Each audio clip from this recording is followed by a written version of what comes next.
እንደምን አላችሁ የተወደዳችሁ የእግዚአብሔር ብሩካን፣ ክብር ለአምላካችን ይሁን። ዛሬም አንድ ከመጽሐፍ ቅዱስ ክፍል አስፈላጊ ነው ያልኩትን የመጽሐፍን ክፍል ለእናንተ ሊያደርስ ይዤ መጥቻለሁ። ስለ ሁሉ የእግዚአብሔር ስም የተባረከ ይሁን። የመጀመሪያ ይህ መጽሐፉ ክፍል የሚገኘው በአንደኛ ቆሮንቶስ ምዕራፍ 1 ቁጥር 30 እና 31 ላይ ባለው ክፍል ነውና እንዲህ ይላል። አንድ ሰው እንዴት በእግዚአብሔር ይመካል?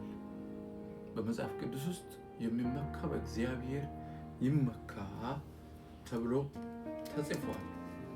የተጻፈበት ትልቁ ምክንያት ሰዎች በራሳቸው ዕውቀት፣ በራሳቸው ጥበብ፣ በራሳቸው ሀብትና በራሳቸው ብልጥግና መመካት ሲጀምሩ እግዚአብሔር የሰውን የአእምሮ አቅጣጫን የአስተሳሰብን ልክ መቀየር ፈልገው የሚመካ በእግዚአብሔር በኔ በራሴ ይመካ የሚለውን ሐሳብ አስቀመጠ። ይህ አንደኛ ቆሮንቶስ ጻፊ ሐዋርያው ጳውሎስ እንዲህ ብሎ ተናግሯል። ነገር ግን የሚመካ በእግዚአብሔር ይመካ ተብሎ እንደተጻፈው ይሆን ዘንድ ከእግዚአብሔር ዘንድ ጥበብና ጽድቅ ቅድስናም ቤዛነትም በተደረገልን በክርስቶስ ኢየሱስ የሆናችሁ ከእርሱ ነው ይላል። ነገር ግን የሚመካ በእግዚአብሔር ይመካ ተብሎ እንደተጻፈው፣ የት ነው የተጻፈው የሚለውን እናያለን። እንደተጻፈው ይሆን ዘንድ ከእግዚአብሔር ዘንድ ጥበብና ጽድቅ ቅድስናም ቤዛነትም በተደረገልን በክርስቶስ ኢየሱስ የሆናችሁ ከእርሱ ነው ይላል። ከማ ከዚህ ከሚያስመካው ከእግዚአብሔር ዘንድ። አንደኛ ጥበብ፣ የእግዚአብሔር ጥበብ ኢየሱስ ክርስቶስ ራሱ ነው። የእግዚአብሔር ኃይል ኢየሱስ ክርስቶስ ራሱ ነው። ከዛ የተነሳ ጽድቅ አለ። ያለ ጽድቅ ያገኘንበት፣ ያለ ቅድስና ቅዱሳን የተባልንበት፣ ያለ ቤዛነት ዋጋ የተከፈለበት፣ ከተሸጠንበት ከጨለማ ግዛት ኢየሱስ ክርስቶስ ራሱን አሳልፎ በመሰጥ በመስቀል ላይ በመሞት ቤዛ አድርገው እንደገና ገዝቶን ለሱ ክብር የተመረጥን ሕዝቦች ነን።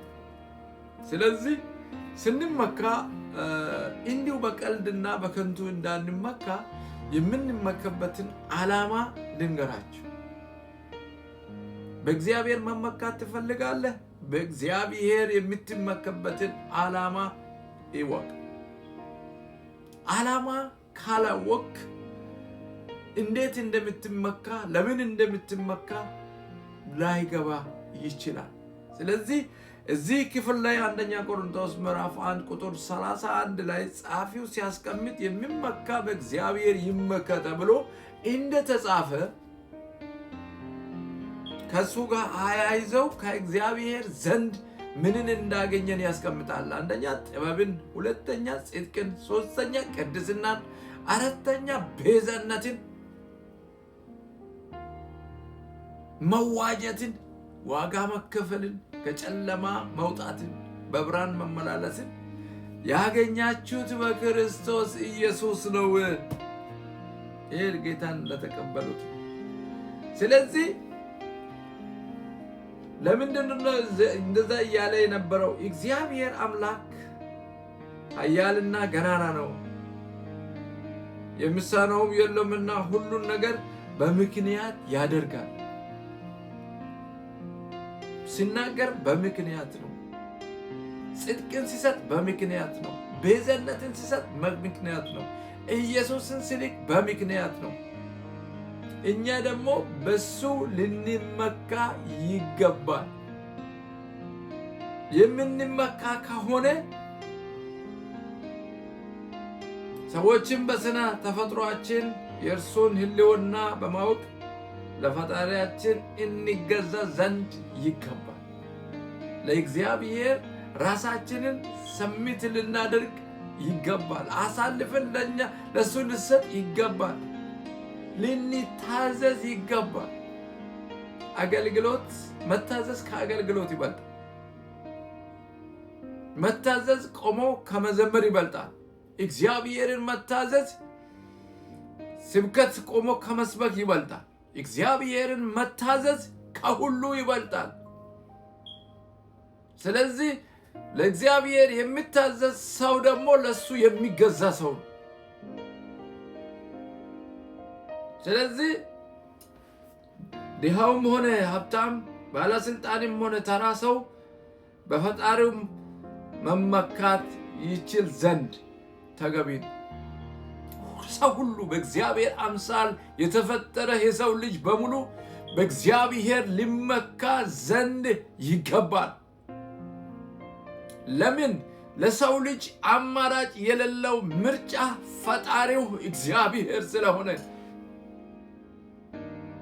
እኔና እናንተ ወገኖቼ በእግዚአብሔር ልንመካ ዘንድ ይገባል። ሀብታም ከሆነ ሀብት ነገ ያልፋል። እሱ ውበቱ ከሆነ ውበት ይረግፋል። ደም ግባት የሚወድቃል፣ ይጠፋል። ስለዚህ ከዛ ሁሉ የሚበልጥ የዚህ ምድር ፈጣሪ፣ የዓለማትን ፈጣሪ፣ ሰማይን ደግፎ የያዘ ክብር ለሆነ ጌታ ልንመካ ይገባል። መጽሐፍ ቅዱስ በትንቢተ ኢሳይያስ ምዕራፍ 9 ቁጥር 23 እስከ 24 ስንመለከት እንዲህ ይላል፣ ጠቢቡ በጥበቡ አይመካ፣ ኃያልም በኃይሉ አይመካ፣ ባለጠጋም በብልጥግናው አይመካ ይላል። የመጀመሪያ ያስቀምጣል። የሰው ኃያል ሊኖር ስለሚችል በእውቀት ሰው ጠቢብ ሊሆን ይችላል። ያ ጥበብ ከእግዚአብሔር በታች እንጂ ከእግዚአብሔር በላይ አይደለም። እውቀት ያለ ሰው ሊኖር ይችላል። ያ እውቀት ከእግዚአብሔር በታች እንጂ ከእግዚአብሔር በላይ አይደለም። ሀብት ሊኖር ይችላል። ያ ሀብት መጠቀሚያ እንጂ ፈጣሪን የሚያስረሳ አይደለም። ስለዚህ ጠቢቡ በጥበቡ አይመካ፣ ኃያሉም በኃይሉ አይመካ፣ ባለጠጋም በብልጥግናው አይመካ ይልና ነገር ግን ይላል የሚመካ ምሕረትንና ፍርድን ጽድቅንም በምድር ላይ የማደርግ እኔ እግዚአብሔር መሆንን በማወቁና በማስተዋሉ ይመካ ይላል። እግዚአብሔርን መመካት እንፈልጋለን። እዚህ ምድር ላይ እግዚአብሔር የሰራው ነገር ሁሉ የሚያልፍ ነው። ምድር ታልፋለች፣ ሰማይ ያልፋል። ለእኛ የተሰጡን ነገሮች ሁሉ ያልፋሉ። ትውልድ ያልፋል። ለዘለዓለም ጸንቶ ያለው በዙፋኑ የተቀመጠው እግዚአብሔር ብቻ ነው። እሱ ከኔና ካንተ እንዲህ እንድንሆን ይፈልጋል። ጥበብ ከንቱ ነው። ኃይል ከንቱ ነው። ውበት ከንቱ ነው። ሁሉም እዚህ ምድር ላይ የሚቀሩ ናቸው። ሀብት፣ ብልጥግና ከንቱ ነው። ዕቃ ንብረት ሊገዛ ይችላል፣ ለልጅ ሊተላለፍ ይችላል። ግን እኔና አንተ ዕለቷ ስትደርስ ጥለን የምንሄደው ትልቁ ነገር ቢኖር ሀብት ነው። ስለዚህ ነገር ግን የሚመካ ዝም ብሎ በከንቱ አይደለም ቢኖር ምሕረትንና ፍርድን እንድትድን ከመከራ እንድትወጣ ከጨለማ እንድትወጣ ማድረግ በሚችለው ጽድቅን በምድር ላይ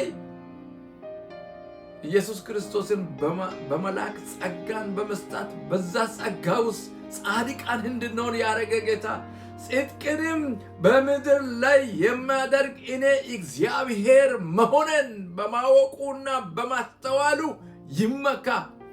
ወዳጄ እግዚአብሔርን በማስተዋል እንድንመካ ራሱ እግዚአብሔር ይርዳን።